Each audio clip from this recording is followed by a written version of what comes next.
నిన్నంతా కూడా నన్ను బాబా స్మరణలో ఉంచినందుకు మీకు కృతజ్ఞత తెలుపుకుంటూ, సమస్త ప్రాణికోటి బాగుండాలని, ఆనందంగా ఉండాలని, సంతోషంగా ఉండాలని, సుఖంగా ఉండాలని, ఆరోగ్యంగా ఉండాలని, ప్రేమగా ఉండాలని, ఆత్మానుభవాన్ని కలగాలని ఆ దేవాది దేవుణ్ణి మనస్ఫూర్తిగా కోరుకుంటూ ఈరోజు మనం సత్సంగంలోకి వెళ్తాం. 14వ అధ్యాయంలో ఉన్నాం. ఇది సత్పురుషుల చరిత్ర. మామూలు నవలలు కాదు, ఇది సత్పురుషుల చరిత్ర. అందుకే సహజంగా అన్ని విధాల మధురం, అనేక రకాలుగా మధురంగా. ఉదాహరణకి మామిడి పండు ముట్టి తీగా ఉంటుంది, పీచు తీగా ఉంటుంది, డొక్క తీగా ఉంటుంది, రసము తీగా ఉంటుంది. అట్లాగే ఈ సాయి సచరిత్ర అనేక విధాలుగా మధురంగానే ఉంటుంది. సత్పురుషుల ఆహార విహారాలు మధురం. అంటే నీకు ఒక అనుభూతిని కలిగిస్తాయి. మధురం అంటే ఏంది? మధురము ఈజ్ ఈక్వల్ టు అనుభూతి. Thank you Baba, thank you, love you.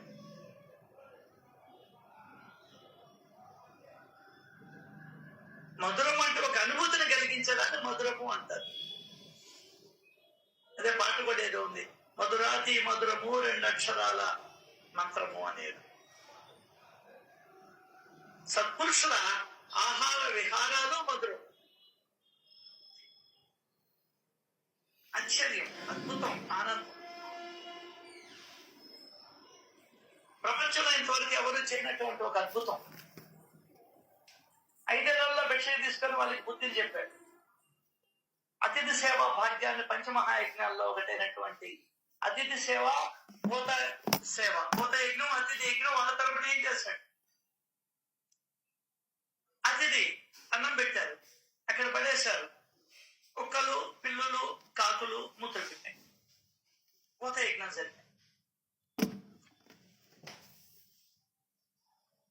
అతిథి యజ్ఞం ఆ పనమ్మాయి కూడా ఎత్తుకొని పోయేది. చూసారా?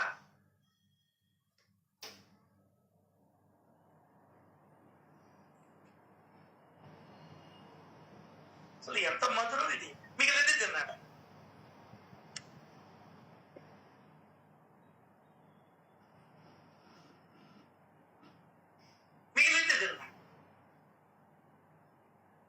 నువ్వు ఇట్లా విశ్లేషణ చేసుకుంటే గాని నీకు అది ఆనందం అని అనిపించింది.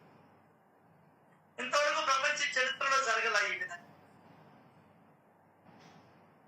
ఆయన స్వభావం ఏంది? నిత్యం ఉపకారం చేయడమే ఆయన స్వభావం.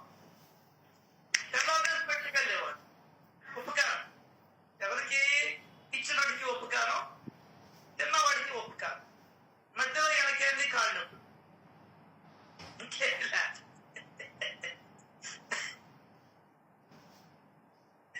అర్థం కాదా? అనవసరంగా ఏం పని పట్టలేదు లేదో అని అనిపించుకోవడం. కానీ తన ఉపకార వ్రతం మాత్రం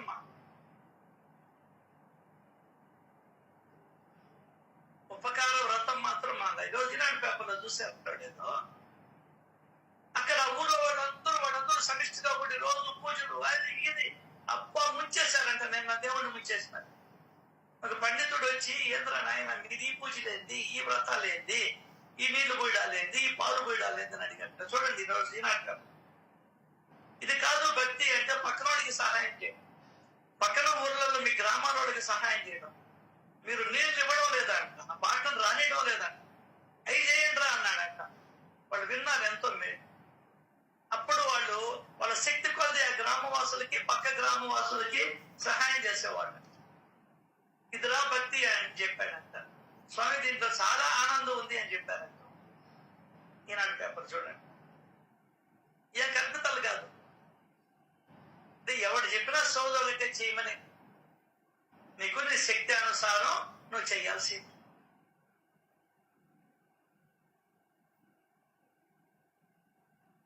అది కాబట్టి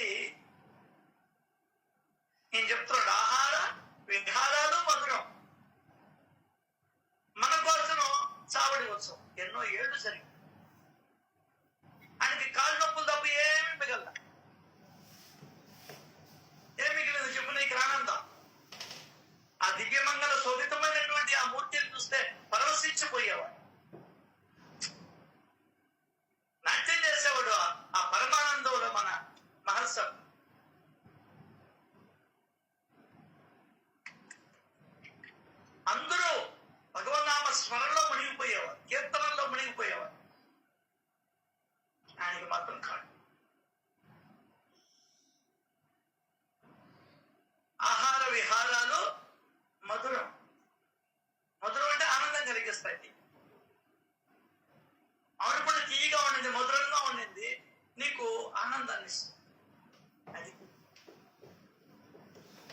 రెండే పోయేటప్పుడు కూడా జనాలే పోగేసుకొని పోతాడు. వస్తారు వాళ్ళ ఆకర్షణ, ఆకర్షణ అలా నడుస్తుంటే ఎట్లా ఉంటుంది ఆయన?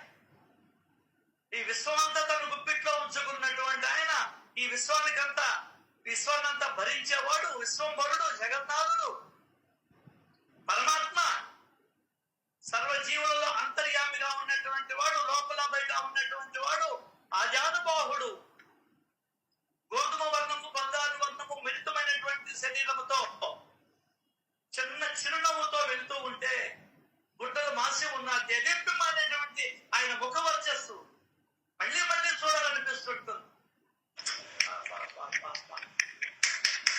మళ్ళీ మొదటికెళ్ళి చూడాలనిపిస్తుంది, మళ్ళీ అనుకొస్తాడు, మళ్ళీ చూడాలనిపిస్తుంది. అలా మరలా ఆయన సత్యాన్ని పొందే ప్రయత్నం. అంటే ఆయన ఏంది దొడ్డిపోయేదానికి ఏమన్నా ఊరేగింప? ఆయనకే చెల్లింది. దానికనే చెప్పాడు, నాకు విశిష్టమైన అవతారం. నీకు అర్థం కాదు. నిన్న ఎవరు చెప్తున్నారు, ఒక ఆమె చెప్తున్నాను, నీళ్లు పోస్తానే ఉండాలంటే 12కి పోయినా కూడా పోయి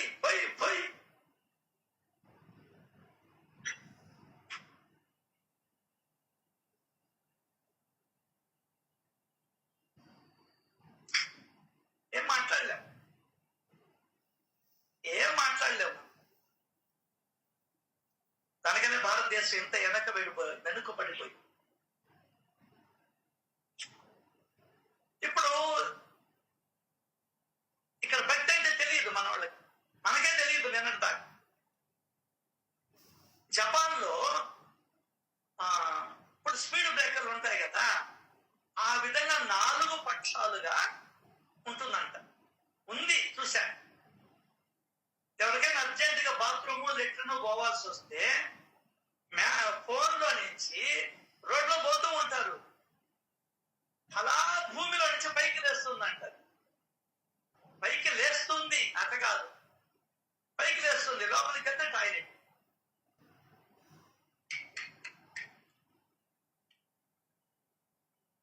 అది నిజమైన భక్తి అని. అది ప్రభుత్వ భక్తి. అర్థమైందా? మనకు ఒక్కరు చూపించు, వాడు గుడ్డల్లో పోసుకోవాలో నన్ను సైడ్ కూర్చోవాలి.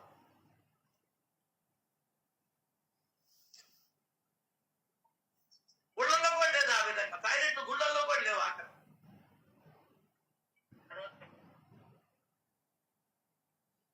అసలు నిత్యావసరాలు అది. ఏంది ఎప్పుడు వస్తాయో తెలియదు. షుగర్ పేషెంట్ కానీ మామూలు వాళ్ళకి కానీ చెప్పొస్తుందా? గాలివాన కానీ ఎండ కానీ చెప్పిరావు ఈ మలమూత్రాదులు కానీ. కామన్ సెన్స్ లేకుండా పోయింది. అంత పెద్ద గుళ్ళు కట్టుకున్నాం, ఎంత చిన్న టాయిలెట్ లేదు. షిరిడి కూడా అంతే. సరే వాళ్ళంటే మట్టి మూక.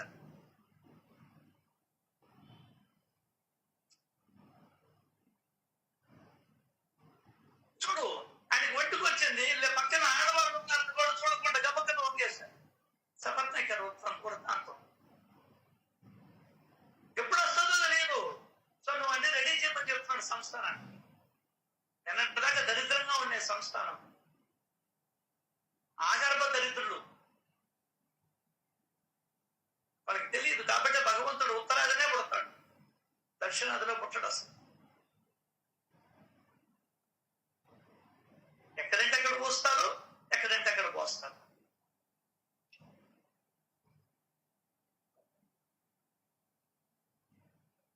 అంటే మళ్ళీ టాయిలెట్ అయిపోయిన తర్వాత కిందకు వస్తే మళ్ళీ వెళ్ళిపోద్ది రోడ్డు మీద వెళ్ళిపోవచ్చు. ఏం సార్ వాడు? అది కదా నాయకుడు అంటే.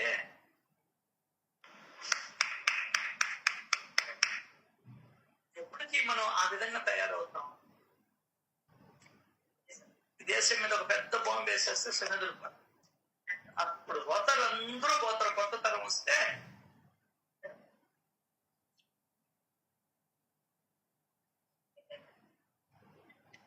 అట్లా సత్పురుషుల ఆహార విహారాలు మధురం మనకి ఆనందాన్ని కలిగిస్తాయి. సహజంగా పలికే వారి వచనాలు కూడా మధురమే, సహజంగా వస్తాయి. దగ్గర నుంచి మాట తెచ్చిపెట్టుకొని గుర్తుకు తెచ్చుకొని పలానా రోజు ఇట్టన్నావు, పలానా రోజు అట్టన్నావు, అవన్నీ ఉండవు. జనులు ఎంతటి పిచ్చివారు, ఒకరి నుండి ఒకరు వేరు అని తలపోస్తున్నారు అని అంటారు. సహజంగా ఎందుకులా కంగారు పడతావు, అక్కడ లేను నేను అని చెప్తాడు. నీలో నేనున్నాను, నువ్వు నాలో ఉన్నావు. ఈ విధంగా నువ్వు చింతన చేయమని, భావం చేయమని. నీలో నేనున్నా, నాలో నీవు ఉన్నావు. భావం చేయి. నీకు ఎంత ఆనందం ఇస్తుందో, మధురంగా ఉంటుందో. బాబా నాలో ఉన్నాడు, బాబాలో నేనున్నా. ఈ భావమే కదా భగవంతుడు. ఈ భావంలోనే కదా నీకు భావం ఉన్న చోటే ప్రేమ ఉత్పన్నం అవుతుంది. నీళ్లు పోసిన చోట, కడ్డీలు వెలిగించిన చోట ప్రేమ ఉత్పన్నం కాదు. ఎంత చెప్పినా వినకపోతే, సత్యంతో పట్టించుకోకపోతే, ఈ భావన చేసి నీ మనసుని ఆనంద డోలికలలో ఒకలాడించుకో, సయ్యాటలాడించుకో నీ మనసుని. అది కదా సత్యంతో చెప్పింది, మధురం. దానికనే అమ్మ చెప్పింది, సాయిబాబా మధుర మనోహరమూర్తి. వారి మధుర మోహన రూపాన్ని, మధుర మందహాస వదనాన్ని, మధుర ఎందుకు చెప్పుకొచ్చింది? అంత ఆనందమే.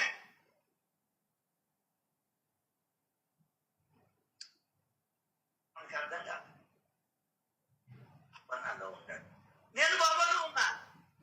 అంటే నేను బాబాలో ఉన్నా.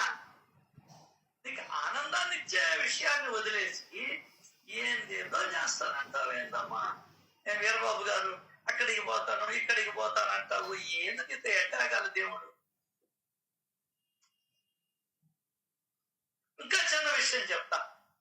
ఆడవాళ్ళకి మా ఆయన ఎంత బాగా చూసుకుంటాడో అని నువ్వు పొంగిపోతున్నా, అదే కదా ఆనందం అంటే.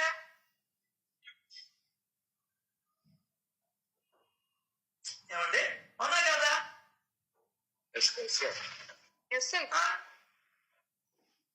ఇంత చిన్న టిప్పు చెప్తే నువ్వు ఆ టిప్పుని ఎందుకు ఉపయోగించుకోవు? ఏదేదో చేసి మనసుని గందరగోళం చేసుకుంటావు. ఏమంటే దేవి గారు, నేను చెప్పింది కరెక్ట్ అని అంటారా? బాబా పలికించిన మాట, భవనాలో ఉన్నాడు, నేను ఆయనలో ఉన్నా. అబ్బబ్బా ఎంత సంతోషం అంటే. ఇలాంటి చిన్న చిన్న రూపాయి కూడా ఎంత ఈజీగా బిళ్ళ కొనుక్కునే రేంజ్ లో ఉంటాయి సార్ ఈ టిప్స్. మనం పట్టుకున్నా ఉంటే ఇంకా జన్మ తరించిపోతుంది సార్. Thank you sir. అదే చెప్తాను నేను. సార్ ఎన్నో టిప్పులు ఇస్తుంటారు, మనం అవన్నీ పట్టేసుకోవాలన్నమాట. అది బాబా గారు ఆ రోజుల్లో అందరికి చిల్లర ఇచ్చారు, డబ్బులు ఇచ్చారు. ఈ రోజు బాబా గారు మీ ద్వారా మాకు టిప్పులు ఇస్తున్నారు, మేము కలెక్ట్ చేసుకోవాలన్నమాట సార్. Thank you. జ్ఞానరత్నాలు లభిస్తే సహజంగా పలికే వారి వచనాలు మధురం. నా బిడ్డ నాకు నోట్లో పెట్టడయ్యా తెచ్చారు. ఎంత మధురంగా ఉంటుంది ఆ ఊహ. అది ఊహ, ఇది నిజం. ఊహలోనే నువ్వు అది గొప్పగా సంబరపడుతున్నావే, ఈ నిజాన్ని ఎందుకు గ్రహించలేకపోతున్నావు?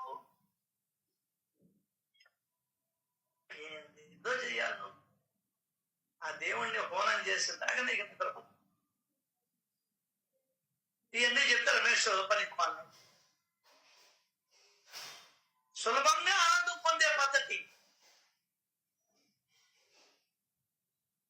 మనకు అర్థం కాదు.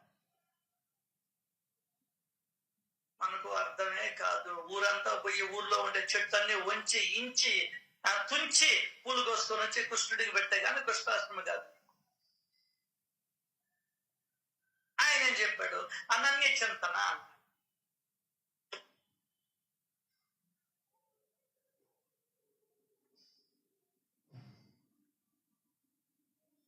అనన్య చింతన అన్నాడు. మరి నా గురించి ఆలోచించురా.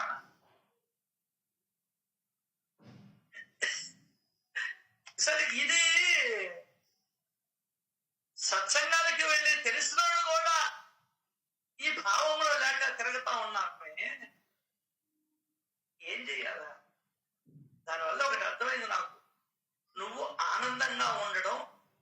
మనసుని ఆనంద డోలికలలో ఊగలాడించడం నీకే ఇష్టం లే.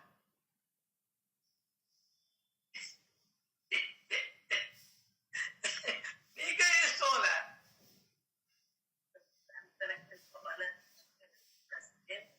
అది అర్థమైందా?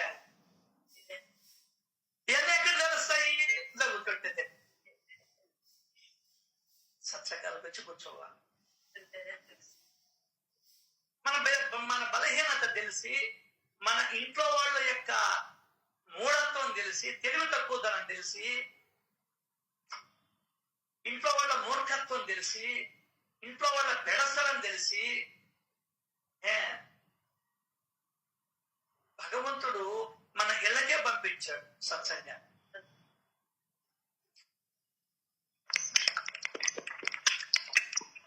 ఇంటికే పంపించాడు. అక్కడ కూడా ఆయన ప్రేమే కనిపిస్తుంది. అక్కడ కూడా ఆయన ప్రేమే కనిపిస్తుంది. అది సహజంగా ఆయన నోటి మీద వచ్చినటువంటి వచ్చిన మధురం అన్ని మధురమే. మధురమే ఆనందం, సంతోషం, సుఖం, హాయ్.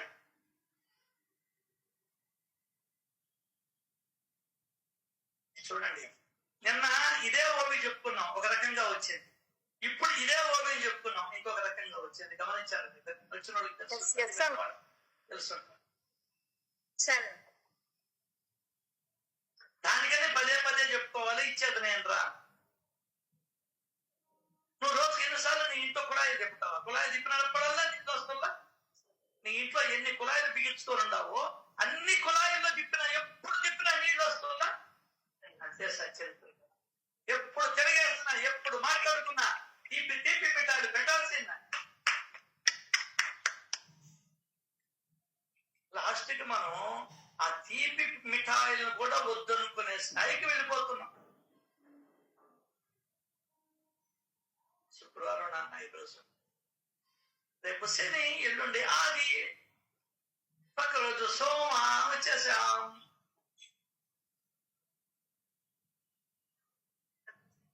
అది మనం ఆలోచించాల్సింది.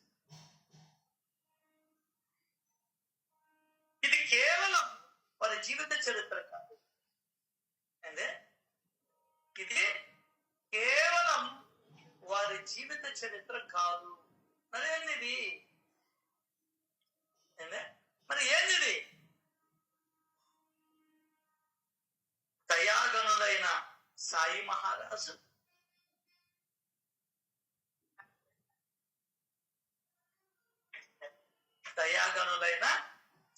మహారాజు తమ భక్తుల కోసం, తమ భక్తుల కొరకు తన స్మరణ అంటే ఆయన్ని గుర్తు పెట్టుకునేదానికి. ఒక్క నిమిషం అండి, వాస్తు తత్వం చేస్తున్నారు.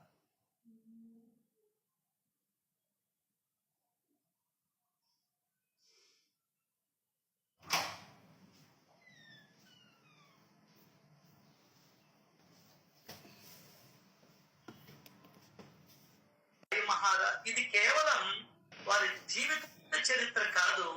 దయాఘనులైన సాయి మహారాజు భక్తుల కొరకు తనను గుర్తు పెట్టుకునేదానికి ప్రేమగా ఈ చరిత్రలో ఆత్మస్వరూప ఆనందాన్ని గుర్తించారు. మనంలో ఆనందంగా ఉంటున్నాం, బ్రహ్మానందంగా.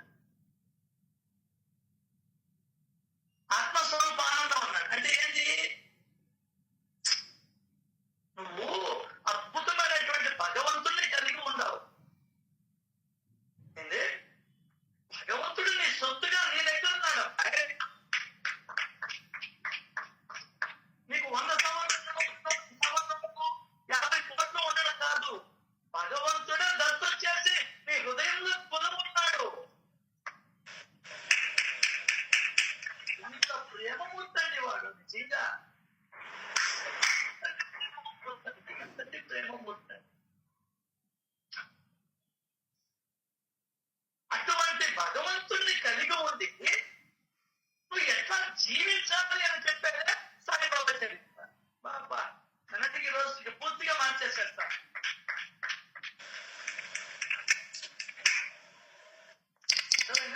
ఈరోజుకి మారిపోయింది.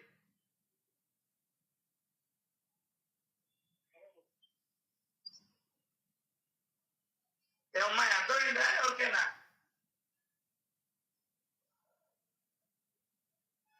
వినపడటం లేదా? చెప్పండి సార్.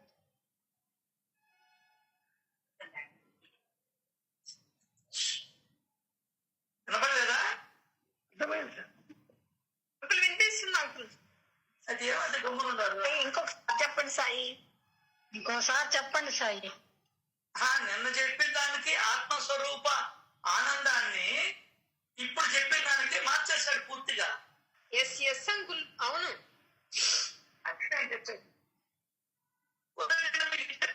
భక్త శ్రోతల ఆధీనంలో ఉంటాడు.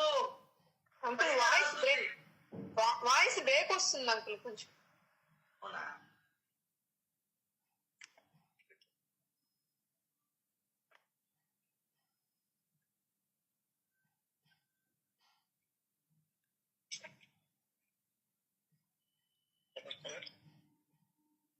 శ్రోతలు సావధానంగా ఉండకపోతే వక్తకి కథ ఎలా స్ఫురిస్తుంది? వక్త కథను ఎలా వివరించగలడు? వక్త ఎప్పుడు శ్రోతల ఆధీనంలో ఉంటాడు. శ్రోతలే అతని ఆధారం. వారి వల్లే రసమాధుర్యం అధికమవుతుంది.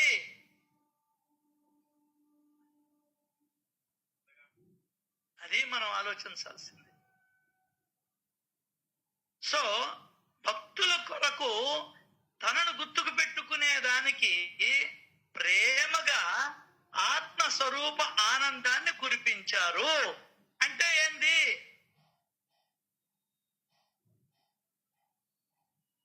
అంటే ఏంది?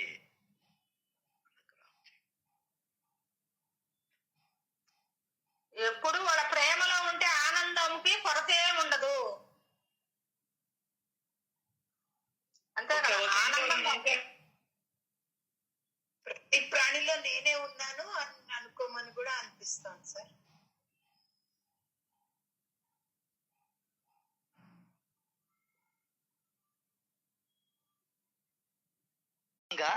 ఆశించకుండానే జీవుడికి మానవ శరీరం లభిస్తుంది. జీవుడంటే ఎవడు?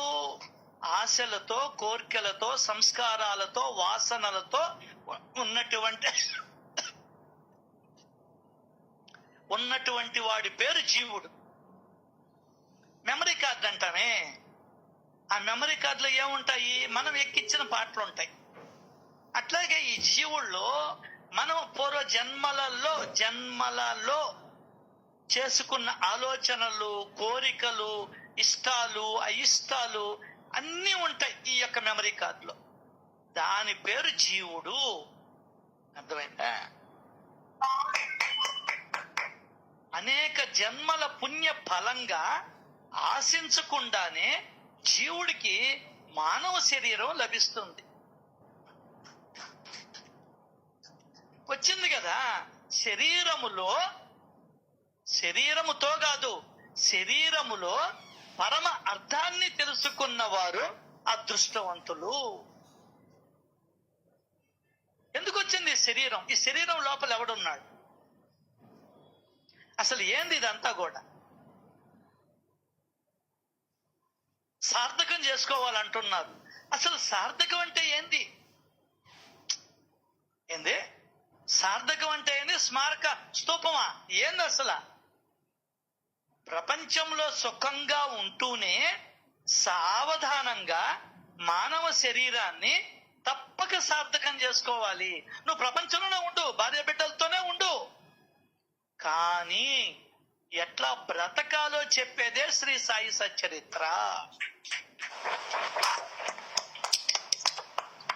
నిన్నేమి అందరినీ వదిలేసిపోమ్మన్లా, వాళ్ళను కూడా దైవంగా భావించి వాళ్ళకి సేవలు చేస్తూ నలుగురికే ఉపయోగపడుతూ వీళ్ళెవ్వరూ నాతో రారు అనేటువంటి భావనతో ఉండాలి. నువ్వు అతుక్కోబాగుంటూ చూయింగం అతుక్కున్నట్టు. అర్థమైందా? పక్క దేశంతో ఎట్లుంటాం మనం? అంటనట్టు ముట్టనట్టుగా ఉంటాం. దారిలో పోతూ ఉంటావు, ఏదో యాక్సిడెంట్ జరుగుంటది ఎవరికో, నువ్వేం చూస్తావు? ఏందయ్యా అని అడుగుతావు, లేకుంటే అది కూడా లేకుండా చూస్తా వెళ్ళిపోతావు. అట్లా ఉండగలగాలి నువ్వు ఈ జీవితంలో. అప్పుడే నీకు సుఖం వస్తుంది. అన్నిటికీ రాసుకొని పూసుకున్నావు అనుకో, ఇంట్లో కూడా గందరగోళం. నాకు బాగా అనుభవం అది. నేను వంటింట్లోకి ఎక్కువగా పోయేవాడిని. ఆమెం చేస్తుంది, అసలు ముందర బయట పో అని అడిగేది మా వాళ్ళు. అప్పుడు అదిట్టా ఇదిట్టా అని నేను పోయి చెప్పేవాడిని. నువ్వు పోనాయన తల్లా అని చెప్పని అడిగేది ఆమె. ఎందువల్ల అన్నిట్లో జోక్యమే. మూసుకొని ఉంటే పోలా. సుఖంగా ఉండు. ఏమైనా చేసి పెడితే తిను, లేదు నాకు ఇష్టమైంది చేయమను, చేస్తుంది కదా. వచ్చింది దానికోసరం కదా. సో నువ్వు సుఖంగా ఉండు. కలబెట్టుకున్నావా, నీ సుఖాన్ని నువ్వు నాశనం చేసుకున్నావు. ఏందే టిప్స్ సార్ ఇది. కలబెట్టుకున్నావా, నీ ముని మనవడు ఫెయిల్ అయినాడు, నువ్వెందుకు కలబెట్టుకోవడం? ముని మనవడు మళ్ళీ లేదు, మనవడే ఎవరో ఒక అమ్మాయిని తెచ్చుకున్నాడు, నీకెందుకు మూసుకొని ఉండరాదా? పోనీ నువ్వు అడిగితే వాడు ఏమైనా పంపించేస్తాడా? నీ మాటకి ఏమైనా గౌరవం ఇస్తాడా? తల్లి తండ్రి మాటకే గౌరవం ఇవ్వలా వాడు, అన్నదమ్ముల మాటకే గౌరవం ఇవ్వలా వాడు. బోడి ముసలిదానికి ముసలోడి మాటకి గౌరవం ఇస్తాడు వాడా? ఆ తెలివి కూడా ఉండదు మనకు. సుఖంగా ఉండే ప్రాణాన్ని మనం కలబెట్టి కలబెట్టి కలబెట్టి కలబెట్టి నాశనం చేసుకుంటాం.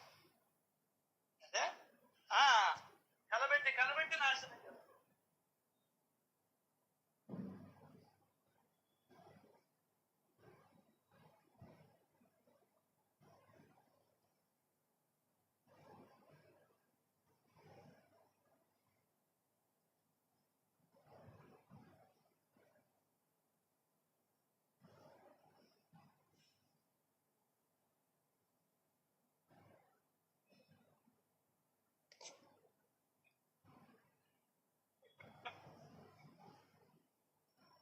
సుఖంగా ఉండే ప్రాణాన్ని మనం కలబెట్టుకుంటాం. అసలు ఆధ్యాత్మికత అంటే ఏందో తెలుసా? కలబెట్టుకోకుండా ఉండడం. ఏ కవితమ్మా, ఓ కవితమ్మా, కవితమ్మా. అర్థమైంది సార్, అర్థమైంది సార్. ఆధ్యాత్మిక అంటేనే కలబెట్టుకోకుండా ఉండడం అని. ఇప్పుడు పెరుగు తోడు పెట్టావు, కలబెడతా ఉంటా నువ్వా? లేదు లేదు సార్, లేదు సార్. ఇప్పుడు మామిడికాయ ఊరకాయ జాడీలో పెట్టాము, ఆ తడిదో లేకుంటే ఊరికూరికిన కలబెడితే చెడిపోదా? ఖచ్చితంగా సార్. అది పనికిమాలిన వస్తువులు ఇయ్యే చెడిపోతున్నప్పుడు నీ మనసు ఎంత ఖరాబ్ అయిపోద్ది. అవును సార్, అవును సార్. అది ఆధ్యాత్మికత అంటే ఏమి చేయకుండా ఉండడం, ఏమి ఆలోచించుకోకుండా ఉండడం. ఒకవేళ నువ్వు ఆలోచించాలనుకుంటే దేవుని గురించి ఆలోచించు, సత్యత్తుని గురించి ఆలోచించు, నానాసాహెబ్ చందోర్కర్ గురించి ఆలోచించు, జీజీ నార్కే గురించి ఆలోచించు, షిండేను గురించి ఆలోచించు, శ్యామాను గురించి ఆలోచించు. అర్థమైందా? అన్నా చించినికర్ నిన్న ఆయన దీన్ని హ్యాండ్ ఓవర్ చేసింది, ఆయన ఆస్తిని. ఎక్కడ ఉండేది? హాత్రానా ఎక్కడో, దహనులో ఉన్నటువంటి ఆస్తిని నిన్నటి రోజు ఆయన సంస్థానానికి రాసిచ్చాడు. ఈ ఆలోచించు. అర్థమైందా?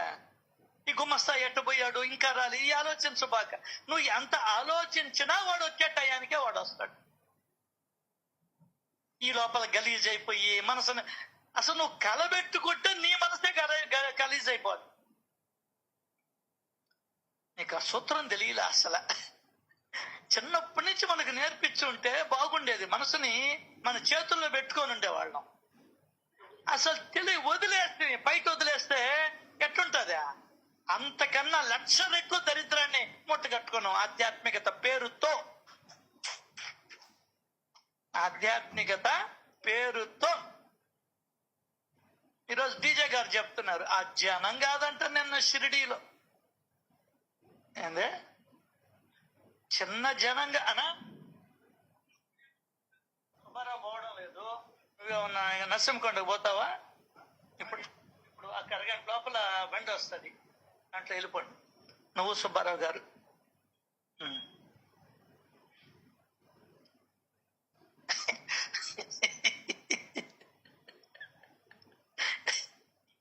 ఇంట్లో ఆడవాళ్ళు మీరు కూడా ఏదో టిఫిన్ చేసేయకూడదా?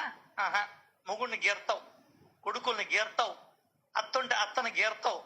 ఏం చేయమంటారు? ఈ మూడు ఏమైనా చేయగలవా? మన అంత డబ్బులుండాయా?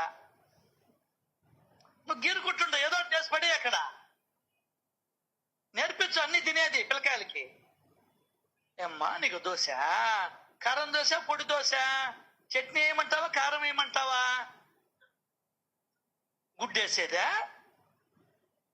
లేదు అక్కడ పేడ ఉంది నా దగ్గర, తెచ్చేస్తే అలకండి శుద్ధంగా, ఆరోగ్యానికి కూడా మంచిది. నంచుకొని చట్నీయా, ఎర్రగారమా, దాంట్లో ఇదేంది అల్లమయ్యా, అల్లం చట్నీయా, అన్ని నువ్వే గీరుకుంటుంటివి.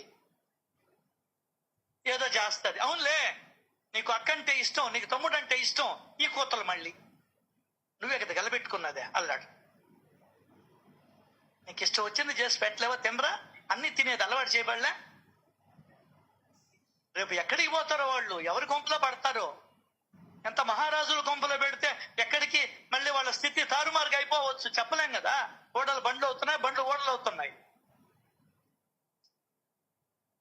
ఆ జ్ఞానం ఏది?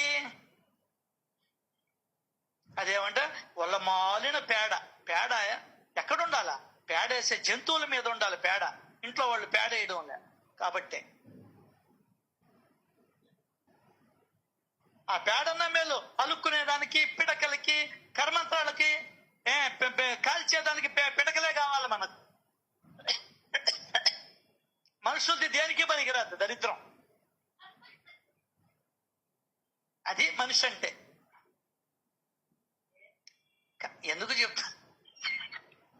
ఎందుకు చెప్తున్నానంటే కలబెట్టుకోవడం ఇష్టం చేయకూడదు నువ్వు. అర్థమైందా? లేదు ఇదే చెప్పాల్సింది. మా వాళ్ళు కూడా నన్ను వచ్చి అయ్యా ఏం కూర చేయమంటావు అని అడిగేవాడిని. నీకు ఇష్టం వచ్చింది చేయబో అని అనేవాడిని నేను. ఎందువల్లంటే మాకు దేవుడి దేవాళ్ళ పల్లెల్లో పుట్టాము, మాకు ఎందుకు సంస్కారాలు ఏమో తెలియదు, ఏదైనా తినేస్తాం మేము. అర్థమైందా? ఆవుళ్ళ ఏం చేయమంటావు అని అడిగేది. ఏదో ఒకటి చేయబో అంట. ఆహా ఊరుకోది, కలబెట్టుకుంటుంది, గిరుకుంటుంది. ఏమండి నువ్వు చెప్పండి అంటది. కాకరకాయ చేయమంట, ఆమెకు అసలు ఇష్టం లే, నాకు ఇష్టం. సరే ఆకుకూర చేయమంట, అవన్నీ ఎవరు వలస్తారు అంటది. అయితే నన్ను ఎందుకు నువ్వు అడగడం, గీరుకోవడం తప్ప కదా, నా చేత తిట్లు తినేదానికి. ఇట్లా ఉంటాయి గీరుకోవడం అంటే. I am telling the truth. Actual గా జరిగింది మీతో చెప్తూ ఉన్నా. పద్మనే సాక్ష్యం దానికి. నన్ను అడగడం ఎందుకు, నేను చెప్పింది నేను చేయను, నా వల్ల కాదా అని అనడం ఎందుకు, 4 అక్షంతలు వేసుకోవడం ఎందుకు?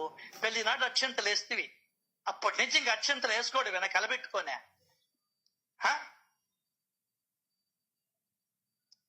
మా అమ్మ కూడా అంతే అన్న, 4 రకాలు చెప్పచ్చు.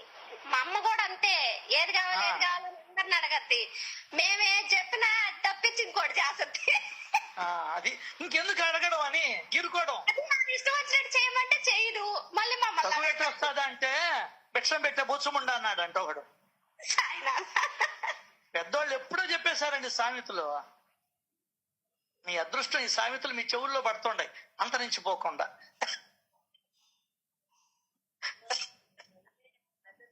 అర్థమైందా? అట్లా. సో ప్రపంచంలో సుఖంగా ఉంటూనే సుఖం ఎక్కడుంది నీకు? అసలు సుఖానికి అంటే అర్థమే తెలియకపోయినా సినిమాకి పోతే సుఖం అనుకుంటుండవు. సినిమా పోయి 270 రూపాయలు డొప్పా తినేసి కడుపున పోస్తే సుఖం పోయింది. మళ్ళీ రాత్రి సాయంకాలం అయితే తండలు కట్టాలా. నేను ఎవడు బొమ్మన్నాడు సినిమాకి? నిజంగా సార్ సుఖంగా ఉండేదాన్ని మనం తెలియదు సార్, మనకు మానవాళికే తెలియదు. కాబట్టి జంతువులు చూసి నేర్చుకోవాలి సుఖం అంటే. దానికన్నా సత్యత చెప్పింది చూడండి. కావాలంటే దత్తాత్రేయుడు 24 గురువుల్లో ఒక్క మనిషి కూడా లేడు సార్. అంటే వీడి దగ్గర నుండి నేర్చుకోవాల్సింది ఏమీ లేదు. శనుదిరి అది నా బ్రతుకు. అర్థం కాల. ఆయన 24 మంది గురువులను చేసుకున్నాడు. పాముని, గద్దని, చెట్టుని. అర్థం కాల. ఆ 24 మందిలో మనిషి లేడు సార్. ఎంత సిగ్గుపడాలి మనం అసలు ఉంటే కదా.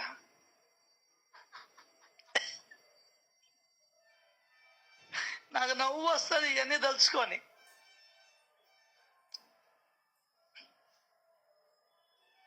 అసలు నీ కొడుకే నీ దగ్గర నుంచి నేర్చుకోవాల్సింది ఏమీ లేదు. ఏందే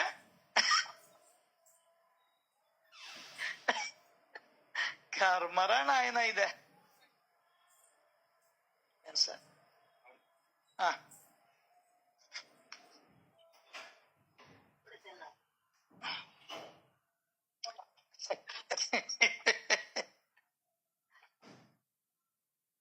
అనేక జన్మల పుణ్య ఫలంగా ఆశించకుండానే మనం ఆశిస్తే రాలా.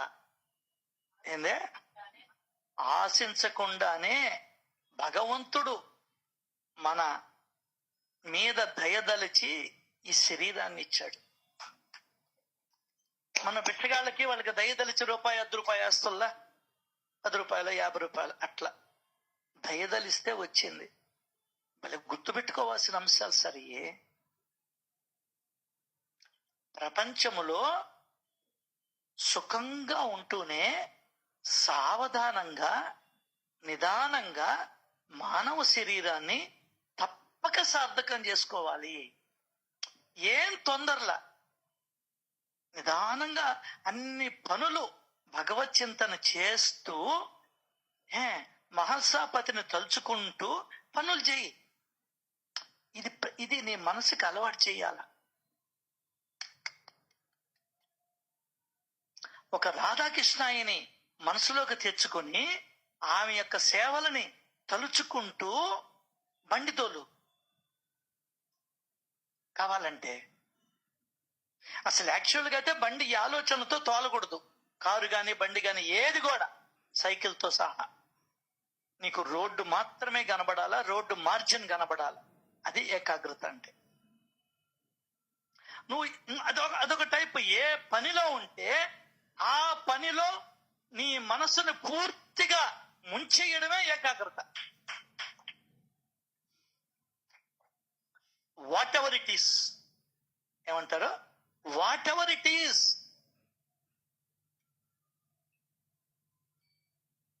అది అటువంటి ఏకాగ్రత కావాలా. సినిమా చూస్తూ ఉంటావు, అట్టే నిలబడిపోతావు. సీరియల్స్ చూస్తుంటావు, అట్టే నిలబడిపోతావు. అసలు పక్కన మనిషి పోతున్నావు కూడా నీకు తెలీదు, దొంగపోతున్నావు కూడా. అది ఏకాగ్రత అంటే. హాయిగా భగవంతుడిని తలుచుకుంటూ, భగవంతుడి గుణగణాలు తలుచుకుంటూ, నాకు దత్తు వచ్చాడు సాయిబాబా. ఏందే అసలు నీకు వచ్చిన నువ్వు దత్తు తీసుకున్నావే, వాడు నేను ఏపుకు సంపత్తున్నాడు, ఆస్తి నా పేరు రాసి మనప్పుడే. దత్తుడు ఏమి అడగడం, నువ్వు నామని చెప్పు, నీకు వచ్చే జన్మలు ఆస్తులు ఇస్తానంటున్నాడు. అది ఈ దత్తు కొడుక్కి నీ లోపల ఉండే దత్తుడికి తేడా. అర్థమైందా? ఏరి కోరి నీ మెడలో వరమాలేశాడమ్మా వరమహాలక్ష్మి. అమ్మా వరమహాలక్ష్మి, మీరందరూ వరమహాలక్ష్ములు. ఏరి కోరి మిమ్మల్ని ఎత్తుక్కొని మీ గుండెల్లో కొలువై ఉన్నాడు నా నాథుడు.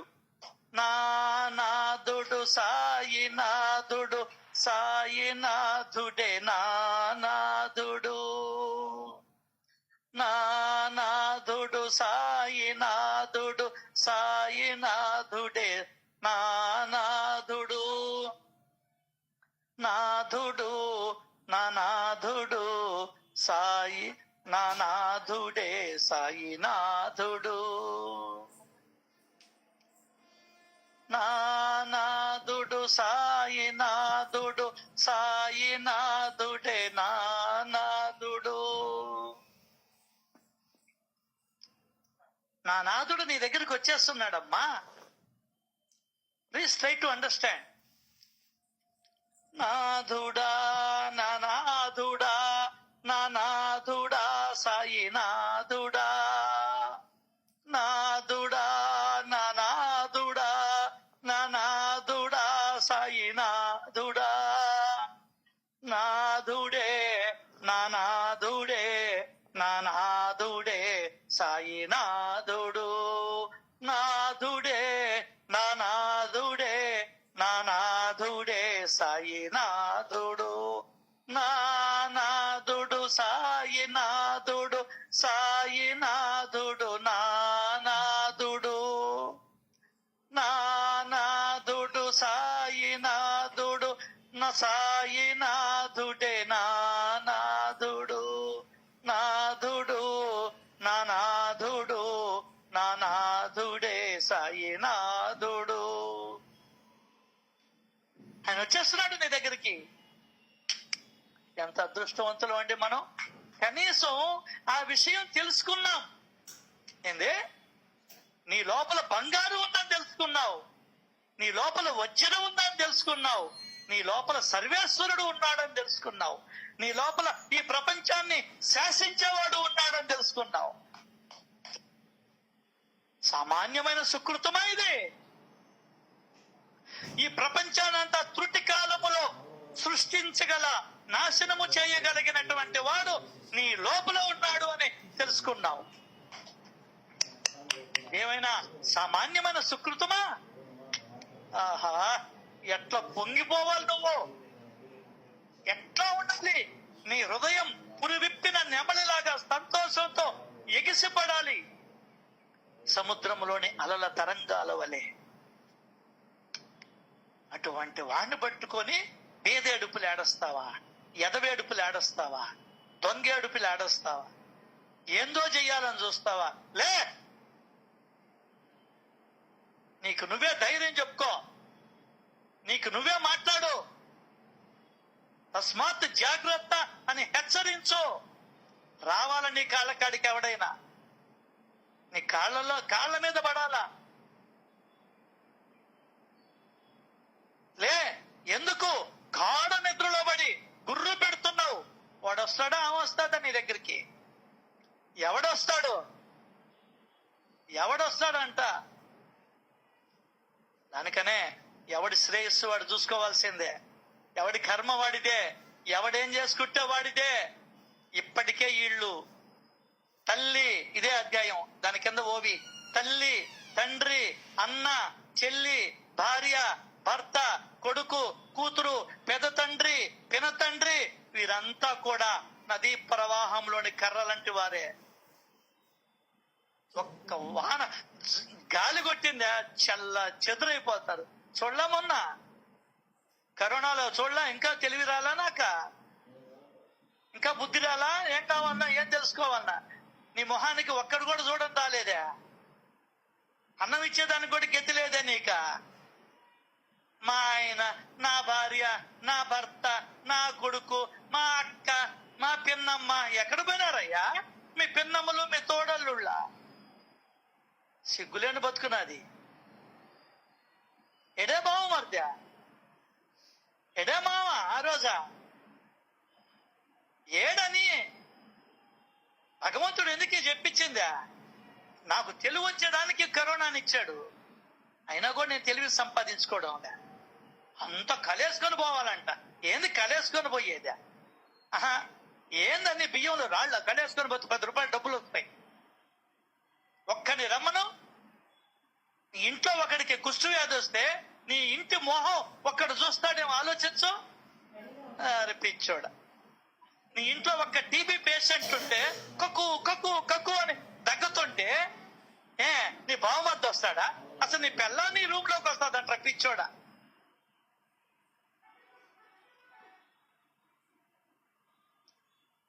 చెప్పు నాన్న, ఊరికినే సొల్లు కబుర్లు చెప్పుకొని ఒకరి మీద ఒకరు ముద్దులు పెట్టుకొని ఒకరినొకరు మాట్లాడుకుంటూ ఉంటావా? ఎవడొస్తాడయ్యా? చూడ, అనుభవం కాలా? ఇంకా అనుభవం కాలా? అయినా కూడా తెలుగు రాలేదేంటి మనిషికి? రాదు. ఇటు సత్యం దాకా రాదు. తెలుసుకోవాలన్న వాడికి వస్తుంది. అది నీ చేతిలో ఉంది. అదొక్కటే నీ చేతిలో ఉంది. పూసుకుంటావా పూసుకో, రాసుకుంటావా రాసుకో, ఎక్కడ ఉండాల్సిన ఇది అక్కడ ఉంచుతావా నీ ఇష్టం. అది టచ్ మీ నాట్. అడుగో. చీరాల్లో ఒంగోలులో ఒక వైశ్యాస్కి, ఒక అతనికి కుష్టి వ్యాధి వచ్చింది. ఇంట్లో వాళ్ళు దరివేశారు.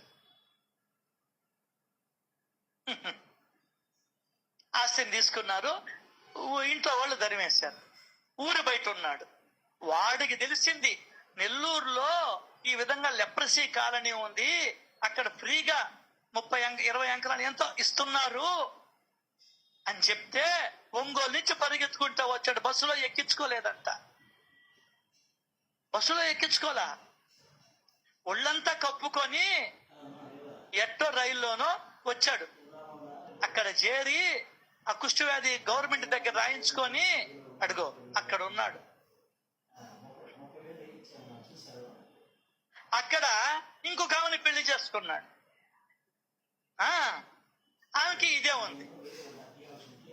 వాళ్ళకి బిడ్డలు పుట్టారు. ఆ అమ్మాయి, ఒక అమ్మాయి, అర్థమైందా? ఆ అమ్మాయికే మొన్న మనం వాళ్ళకి అక్క ఉంది, ఒక ఆమె, అక్కల చెల్లెళ్ళు. వాళ్ళు అక్కల చెల్లెళ్ళు అయితే ఈయన ఒక ఆమెను చేసుకున్నాడు, చెల్లెల్ని. అక్క కాలు పోయి ఉంది, కుష్ఠవ్యాధి తినేసి కాలు తీసేశారు.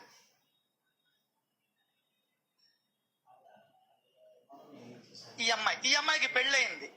వాడు బ్రహ్మాండమైన వాడు. వాడికి తాగుడంటే అసలు అనుభూతే లేదు. కాబట్టి 35 ఏళ్ళకి చచ్చిపోయినాడు వాడు. శనివదులు ఎందుకు అని చెప్పాను నేను ఆ అమ్మాయికి. ఆ అమ్మాయి ఏదైనా పని ఉంటే చెప్పన్నా అన్నది. ఆ అమ్మాయికి కుష్ఠవ్యాధి లేదు. వాళ్ళకి ఇద్దరు, ఒక కొడుకు ఒక కూతురు, వాళ్ళకి కుష్ఠవ్యాధి లేదు. ఎవరి కర్మ వాళ్ళే అనుభవించాల. అర్థమైందా?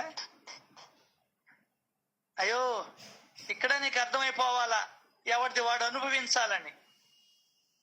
మరి అమ్మా నాన్నకి కుష్ఠుంది, వీళ్ళకి లేదే, లేదు. ఈ అమ్మాయి కడుపున పుట్టిన బిడ్డలకి లేదు అంటే అర్థం కాలా? ఈ అమ్మాయికి 2 పిల్లలు, భర్త చనిపోయినాడు, చిల్లరంగడి పెట్టానని చెప్పింది. ఇదే అన్నమ్మా, చిల్లరంగడి ఏంది, నువ్వేంది పెట్టడం అంటే మేము వైశాసం సార్ అన్నది. అప్పుడు ఈ కథ అంతా చెప్పుకొని వచ్చాను. మీకు ఇంకా కొండ గుర్తు అట్లా అదే లెప్రసీ కాలనీ పోతుంటామే, ఏ ఊరు అది, మా ఆమంచర్ల. ఒక ఆమె కూర్చొని చేతులు పైకి ఎత్తతా దించుతా ఉంటది, కుష్ఠవ్యాధి. ఆమె సంగతి ఆయన భర్తే ఒంగోలులో వైశ్యాసత అని చెప్పింది. ఎవడైతే ఏం రోగం వచ్చేదానికే కర్మ. ఆ అమ్మాయి అంగడి పెట్టింది, లాస్ అయింది, తెలియలా. కరోనా వచ్చింది, గుమ్. ఎవరి జీవితాలు ఎట్లా ఉండాయో తెలుసు. ఇంకా ఏంది నాన్న నువ్వు ఇట్లా ఉండవా? సరే నువ్వు అంగడి పెట్టుకోమ్మా, 15,000 సహాయం చేస్తామని చెప్పా.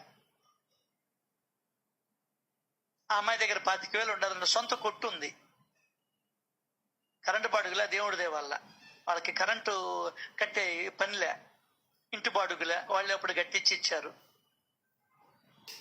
ఆ అమ్మాయి చూడు, కావాలంటే ఎంజీ బ్రదర్స్ లో ఉదయం 8కి పోయి రాత్రి 8 దాకా నిలబడే పోస్ట్ గేట్ దగ్గర. ఆ అమ్మాయికి 40 ఏళ్ళు, కాళ్ళు నొప్పులంట. అన్నా చేయలేకపోతున్నానన్నా అంటే మన నాగయ్య సార్తో చెప్పాం. తమాషా చూడు, బిఏ చదువుకున్నది అమ్మాయి. అంతకు ముందర టీచర్ గా పోతుండింది. కరోనా వచ్చింది, తారుమారైపోయినాయి జీవితాలన్నీ. బిఏ చదువుకున్న అమ్మాయి మన దేశంలో చూడు, కర్మ చూడు. తలుపులు తీస్తా, తలుపులు వేస్తా, కూర్చోకూడదంట, ఫోన్ మాట్లాడకూడదంట అక్కడ ఎంజీ మాల్లో. 12 hours నిలబడుకొనే ఉండాలన్నా, నాకు బాగలేదు, ఆరోగ్యం దెబ్బతినేసింది, ఏదన్నా పని ఉంటే చూడమంటే నాగయ్య గారితో చెప్పాం. సరే ఏదో ఒకటి చూస్తాంలే అమ్మా అని చెప్పాడు. అంతసేపు నిలబడితే ఇచ్చే జీతం ఎంత? 10,000. 12 hours స్టాండింగ్. ఆ అమ్మాయి చేసుకున్నది అది. నువ్వు ఇంట్లో కూర్చొని గృహిణిగా హాయిగా ఏసీల్లో కూర్చొని లక్షణంగా ఇంటి సొంతిల్లో బాడిగిల్లో ఉండి హ్యాపీగా ఉన్నావు. దాన్ని చూసి సంతోషించు. నువ్వు ఏడవబాక, సుఖంగా ఉండే ప్రాణాన్ని కష్టపెట్టుకోబాక. అర్థమైందా? ఎందుకు చెప్తానంటే ఎవడి కర్మని వాళ్లే పడాలి అంటున్నా. ఈ అమ్మాయి కొడుకు కుష్ఠరోగం అయితే ఏంది పరిస్థితి? బిడ్డలున్నారు. ఒక అమ్మాయి డిగ్రీ చదువుతోంది, ఇంకొక అబ్బాయి ఇంటర్మీడియట్.